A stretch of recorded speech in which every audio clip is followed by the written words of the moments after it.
Olá pessoal, tudo bem? Então nós veremos agora, pessoal, um conteúdo sobre conhecimentos políticos e pedagógicos e legislação, parte um, de acordo com a banca que vocês vão estar fazendo aí, que é a banca FUNEC que é de Contagem, ok? Então a primeira coisa que a gente tem que pensar é que a educação escolar como um processo sociocultural e inclusivo. Tá? Então hoje nós temos que pensar a escola como um processo, né, de inserir os alunos dentro da escola, ter uma função social e tendências atuais. O aluno ter aquela consciência crítica relacionado à sua cultura, à sua sociedade e tudo que tiver envolvido dentro no meio social dele ali, que é a função social e tendências atuais, tanto políticas como sociais. Então, o papel da escola, a função social da escola. Qual que é o papel da escola? A escola é só adquirir conhecimento, aprender português, inglês e etc. Não. A função da escola ela vai bem além do que a gente pensa do que é uma escola.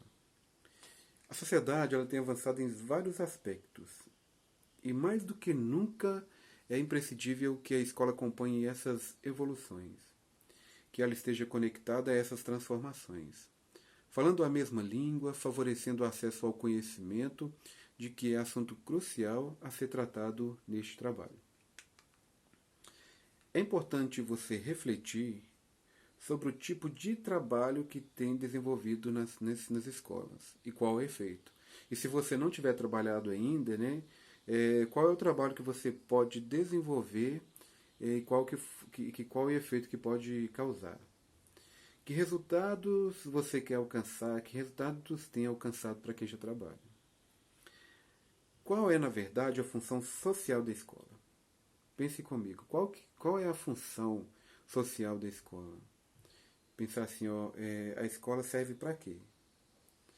A escola está realmente cumprindo ou preparando ou procurando cumprir a função como agente de intervenção na sociedade?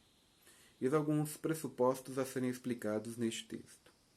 Para se conquistar o sucesso, se faz necessário que se entenda ou que se tenha clareza do que quer alcançar. A escola precisa ser objetiva, precisa ter objetivos bem definidos, para que possa desempenhar bem o seu papel social. Onde a minha preocupação, o alvo deve ser o crescimento intelectual, emocional e espiritual do aluno. Tá? Então, eu posso pegar isso como um ponto primordial ali. Ok? Então, o que você tem que pensar, porque lá no aulão eu vou dar algumas dicas de alguns autores e tem umas palavras-chave, frases-chave que você tem que ter em mente. Mas agora não é o caso, que a gente não vai ter tempo para isso, porque então, mas agora no papel social você tem que pensar que na preocupação que o aluno ele tem que ter um crescimento intelectual, emocional e espiritual do aluno. São esses três, ok? E para que esse avanço venha a fluir, é necessário que a escola, que geralmente nas provas vem como canal, é bom você ficar atento, quanto se no caso vir como canal, no caso ele tem que vir como escola, tá? Escola ou canal é a mesma coisa. A gente vai ver isso no aulão, que são palavras-chave ali que a gente vai conseguir sobressair sobre algumas questões ali. Ele esteja desobstruído, tá? Esse canal ele tem que estar desobstruído, não pode ter problema, não pode parar. Você tem que pensar em selecionar o problema ali. Ok? Porque pensando na escola hoje, então nós, para saber conhecer a escola de hoje, nós temos que saber da escola do passado. Como que era a escola no passado? A escola é um lugar que oportuniza ou deveria possibilitar às pessoas a convivência com seus semelhantes. Socialização, porque todos nós somos diferentes. As melhores e mais conceituadas escolas pertenciam à rede particular, atendendo um grupo elitizado, enquanto a grande maioria teria que lutar para conseguir uma vaga em escolas públicas, isso quando conseguia, com estruturas físicas e pedagógicas deficientes. país ele tem passado por mudanças significativas no que se refere ao funcionamento e acesso da população brasileira ao ensino público. Quando em um passado recente era privilégio das camadas sociais abastadas, elite, e de preferência para os homens, as mulheres mal apareciam na cena social quando muitas únicas tinham acesso à instrução formal, recebiam alguma iniciação em desenho ou música, ou os dois juntos. Então vamos pensar agora na atuação da equipe e a coordenação pedagógica. A política de atuação da equipe pedagógica é de suma importância para a elevação da qualidade de ensino que existe a necessidade urgente de que os coordenadores pedagógicos não restringam suas atribuições somente à parte técnica burocrática. Elaborar horários de aulas e ainda ficarem nos corredores das escolas procurando as aulas enquanto os professores ficam necessitados de acompanhamento. A equipe de suporte pedagógico tem um papel determinante no desempenho dos professores, pois dependendo de como for a política de trabalho do coordenador, o professor se sentirá apoiado e incentivado. Esse deve ser o trabalho do coordenador: incentivar, reconhecer e elogiar os avanços e conquistas, enfim, o sucesso alcançado no dia a dia da escola. Então, a coordenação, ou a direção, hoje nem podemos chamar de direção, né? Hoje o diretor ele é o líder, né? Ele coordena. Então hoje para ele ter um trabalho ou fazer alguma coisa diferenciada, ele tem que ter né, a opinião de de toda a comunidade, não só dos professores, da comunidade escolar. Ok? A política de atuação de equipe pedagógica é de uma importância para elevar a qualidade de ensino na escola. Existe a necessidade urgente de que os coordenadores pedagógicos não restringam suas atribuições somente à parte técnica burocrática. Não somente elaborar horários de aulas e ficarem nos corredores das escolas procurando conter a indisciplina dos alunos que saem das salas durante as aulas. Enquanto os professores ficam necessitados de acompanhamento, a equipe de suporte pedagógico tem um papel determinante no desempenho dos professores, pois dependendo de como for a política de trabalho do coordenador, o professor se sentirá apoiado, incentivado. E elogiar os avanços conquistados, né, e no fim de sucesso alcançado no dia a dia da escola é consequentemente um bom desenvolvimento do aluno em todos os âmbitos. Então, tudo bem. Pensando nisso, o que você pensa sobre o compromisso social do educador? Qual é o compromisso social do educador? Você, enquanto educador, qual que é o seu compromisso social? O educador, ele compete à promoção de condições que favoreçam a aprendizagem do aluno, no sentido do mesmo compreender o que ele está sendo ministrado. Quando o professor adota método dialético, isso se torna mais fácil e essa precisa ser preocupação do mesmo. Facilitar a aprendizagem do aluno, aguçar seu poder de argumentação, conduzir as aulas de modo questionador, onde o aluno sujeito ativo estará também exercendo seu papel de sujeito pensante, que da ótica construtivista constrói seu aprendizado, através de hipóteses que vão sendo testadas, interagindo com o professor, argumentando, questionando, enfim, de trocar ideias e de que produzem inferências. Então, ter um bom planejamento é importante para isso. Você tem que planejar, né? Você tem que verificar como que é o perfil dos seus alunos ali para que as coisas aconteçam. Um planejamento tanto disciplinar, em questão de conteúdo, ver como, porque uma turma é diferente da outra. Então o planejamento é imprescindível para o sucesso cognitivo do aluno e exige no desenvolvimento do trabalho do professor, é como uma bússola que orienta a direção a ser seguida.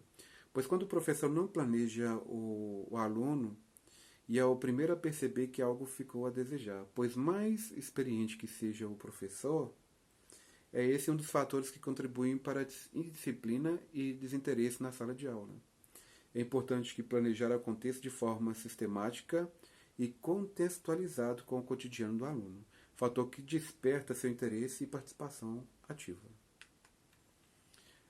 Se você tiver um planejamento contextualizado de acordo com a vivência do aluno ali, os resultados com aulas dinâmicas, com aulas mais prazerosas, ao contrário de uma prática em que o professor cita somente o número da página e os alunos abrem seus livros, é feito de uma explicação superficial e dá-se por cumprido a tarefa da aula do dia. Não houve uma conversa dialética, não houve uma interação. Então a gente tem que pensar nisso quando começamos a trabalhar numa sala de aula. E o gestor da escola? Como que o gestor da escola fica nesse processo, né, de uma educação de qualidade, uma educação, né, que é exigido das pessoas hoje?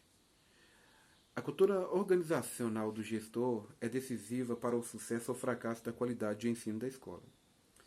A maneira como ele conduz o questionamento das ações e o foco que determinará o sucesso ou fracasso da escola, de acordo com o Libânio, é importante você ficar atenta ao Libânio, viu, pessoal? Libânio, Piaget, depois em cada aulão a gente vai ter umas palavras-chave desses autores aí. Mas vamos ficar atento, olha ali, de acordo com o Libânio, características organizacionais positivas e eficazes para um bom funcionamento de uma escola. Professores preparados com clareza em seus objetivos e conteúdos, que planejam as aulas e cativem seus alunos. Essa é a escola que a Prefeitura de Contagem quer. Essa é a escola que a prova da FUNEC vai cobrar de você. Nós vamos ter as falas de Piaget, vamos ter as falas de Libânio. Então você tem que ficar atento. Você viu que a gente falou de qualidade. Você chegar numa sala de aula e ver o perfil dos alunos e trabalhar de acordo com o perfil dos alunos ali. Não é chegar, marcar a página do livro e trabalhar de qualquer forma, não. Então, característica de organização para você ter uma aula positiva e eficaz para o bom funcionamento das aulas da escola é professor preparado, com clareza de seus objetivos. Ele chega lá e vai vou fazer isso, dessa forma, para aquele perfil de turma que eu tenho ali. Perfil e ver o nível social deles ali, de conteúdo, de contexto, né, de contextualização. E planejar as aulas de forma que você chegue e você, por mais que há desinteresse naquela turma, você cativar o máximo de alunos que você conseguir ali. Um bom clima de trabalho em que a direção contribua para conseguir o empenho de todos, em que os professores aceitem aprender com experiência dos colegas.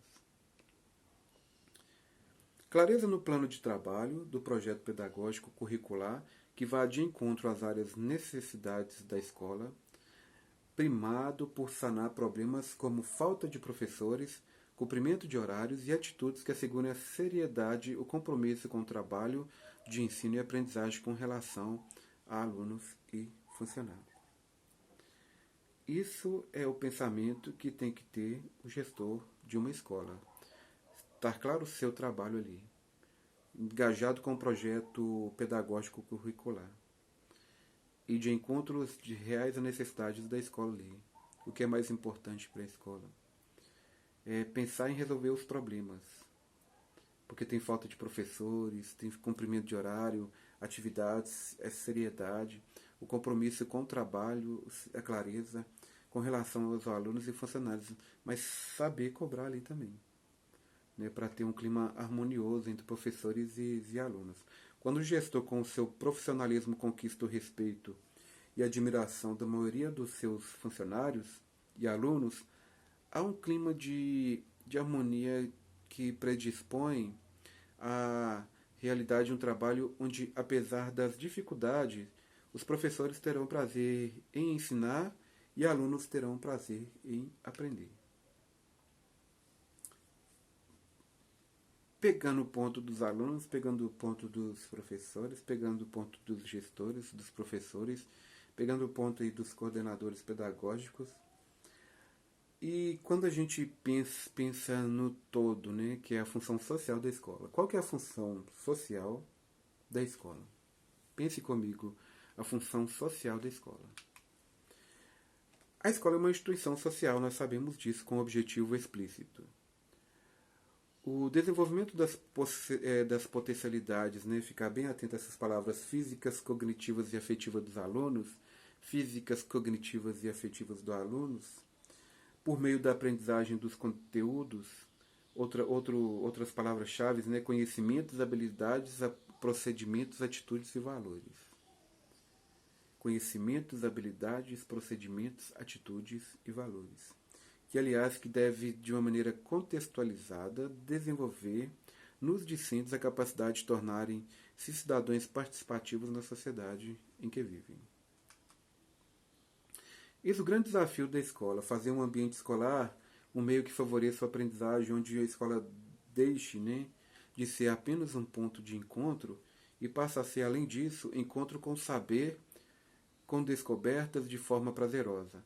É funcional conforme Libânio, olha, Libânio apareceu de novo, olha, de acordo com Libânio, devemos inferir. Quando a gente fala inferir, pessoal, não é você compreender, não. Inferir é você interpretar. É você ir além daquilo ali. Tá? Você pegar aquela informação e você ir além. Né? A partir daquilo ali, o que você pode inferir? A partir daquilo ali, o que você pode tirar e o que pode fazer para resolver. Portanto, que a educação de qualidade é aquela mediante a qual a escola se promove para todos o domínio dos conhecimentos e o desenvolvimento de capacidades cognitivas e afetivas indispensáveis ao atendimento de necessidades individuais e sociais dos alunos. Tendo em vista a função social da escola e das instituições de educação infantil, Arias tratou as diferentes visões de grandes autores da educação. Vamos começar com Paulo Freire, né? A formação do sujeito deve contemplar o desenvolvimento de seu papel dirigente na definição do seu destino, dos destinos de sua educação e da sua sociedade. Formar o cidadão, construir conhecimentos, atitudes e valores, ficar sempre atento às palavras, viu? Ó, palavras-chave: formar o cidadão, construir conhecimentos, atitudes e valores. Construir conhecimentos, atitudes e valores que tornem o estudante solidário, crítico, ético e participativo. Então, você formar um sujeito de forma que ele se desenvolva com todo o seu conhecimento e que ele saia dali crítico, sabendo o que ele está fazendo e principalmente preocupado com a sociedade. Preocupado e estar participativo, ser participativo com a sua sociedade ali. Então vamos lá, olha. José Geraldo Bueno, PUC São Paulo. No ITA, a construção de um sistema de ensino para que possa se construir um fator de mudança social. ITB, responsável pela formação das novas gerações em termos de acesso à cultura, de formação do cidadão e de constituição do sujeito social. Distinção entre a função da escola em relação à origem social dos alunos trouxe importantes contribuições para a melhor compreensão da complexidade desta instituição. Por outro, parece ter desembocado novamente numa concepção abstrata de escola, em particular em relação à escola pública, como sendo aquela que voltada fundamentalmente para a educação das crianças das camadas populares. Cumpre um papel de reprodutora das relações sociais e de apoio à manutenção do status quo. Então, quando você tem uma construção de um sistema de ensino, que ele possa construir um fator de mudança social. Quando lá embaixo ele falou na manutenção do status quo, porque a sociedade, ou a escola, né, durante a sua história, ela sempre teve uma função de manipular, de fazer o que quisesse dentro da escola e manter a sociedade como ela está, né? Manter a reprodução das relações e a manutenção do status quo é manter essa sociedade da forma que está. Não evoluir, ficar naquele mundo ali. Então, ser responsável pela formação de novas gerações em termos de acesso à cultura, a formação de cidadão e da constituição do sujeito social. Quando a gente difere essas funções da escola em relação à origem social, que trouxe importantes contribuições para você compreender melhor essa complexidade de tudo, parece desembocado novamente a concepção abstrata da escola, em particular em relação à escola pública, como sendo aquela que, para a educação às crianças de camadas populares, cumpre o papel de reprodução das relações sociais, somente para manter a sociedade como está, que é o status quo. Isso aí a gente falando de José Geraldo Bueno, né, que é o autor que geralmente a FUNEC desenvolve questões em relação ao que a gente falou aí. E o Pablo Gentili também, a FUNEC cobra muitas questões relacionadas a esse autor. E qual que é a visão dele? A visão dele já é uma visão mais neoliberal da função social da escola. Na perspectiva dos homens de negócios, nesse novo modelo de sociedade, a escola deve ter como função a transmissão de certas competências e habilidades, necessidades para que as pessoas atuem competindo no mercado de trabalho é altamente seletivo e é cada vez mais restrito. A educação escolar deve garantir as funções de classificação e hierarquização dos postulantes aos futuros empregos e aos empregos do futuro.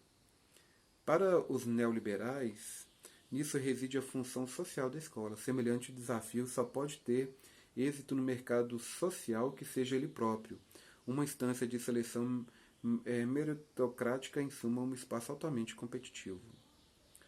E assim conclui o autor. A função social da escola é compromisso com a formação do cidadão e da cidadã, com o fortalecimento dos valores de solidariedade, compromisso e com a transformação dessa sociedade. Pensa comigo aqui. Você vai numa escola extremamente tradicional ou particular e como que a tecnologia está aumentando e como muitas profissões futuramente não existirão mais. Se você pensar na questão do investimento nas escolas, em questões de tecnologia, de investimento, não é igual, é diferente.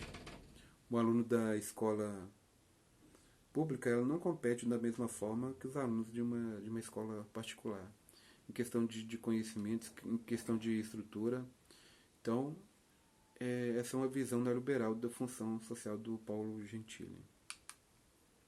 Pessoal, então nós ficamos por aqui. Um grande abraço e em breve nós veremos a próxima aula de conhecimentos didáticos e pedagógicos preparando para o concurso da Prefeitura de Contagem. Fica muito atento porque todo o conteúdo que eu pego para discutir com vocês aqui é o que a FUNEC costuma cobrar lá. Costuma não, ela cobra, né? Eu pego os mais importantes, mas a gente pega os pontos mais importantes e você tendo essas ferramentas aí para você sair bem nessa prova aí. Um grande abraço, até a próxima aula.